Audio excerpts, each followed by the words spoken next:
নেতাও না, বড় কোনো রাজনৈতিকবিদও না। জুলাই যোদ্ধা অর্থাৎ এই যারা বিপ্লব করে দ্বিতীয় স্বাধীন করেছেন বাংলাদেশটাকে, তাদের ভিতরে একজন।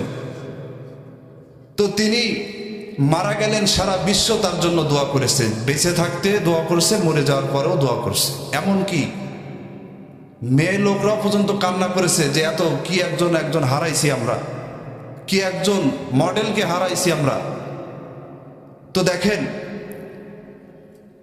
মানুষ বলে যে এমন জীবন গঠন করতে হবে মানুষ মরার পরে আপনার জন্য দোয়া করবে, আপনাকে গালাগালি না করে এমন কোনো জীবন গঠন করা যাবে না।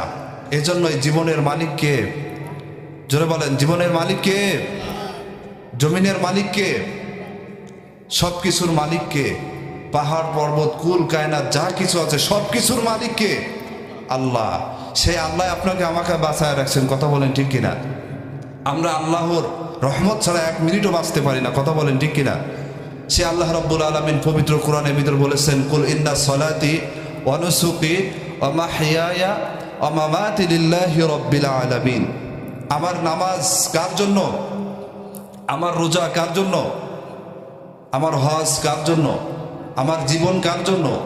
আমার মরণও আল্লাহর জন্য। তাহলে আমিও তো আল্লাহর, কথা বলেন ঠিক কিনা? এজন্য প্রিয় উপস্থিতি, আমাদের পরকালমুখী জীবনযাপন করতে হবে, কথা বলেন ঠিক কিনা? পরকালমুখী জীবনযাপন যদি না করি, কিয়ামতের ময়দানে আপনার আমলনামা যখন বাম হাতে দেওয়া হবে, তখন আপনাকে আমাকে বামপন্থী ফেরেশতারা নিয়ে আপনাকে জাহান্নামের ভিতর নিক্ষেপ করবে, কথা বলেন ঠিক কিনা? আর যদি ভালো আমলনামা করে কুরআন অনুযায়ী জীবন পরিচালনা করে নামাজ রোজা হজ যাকাত সব কিছু আল্লাহর সন্তুষ্টির জন্য করে যদি আমলকে ভারী করে ডান হাতে আমলনামা নিয়ে যেতে পারি, জান্নাতের ফেরেশতারা জান্নাতের ভিতর হাঁকায় নিয়ে যাবে, কথা বলেন ঠিক কিনা? এজন্য জীবন করতে হবে।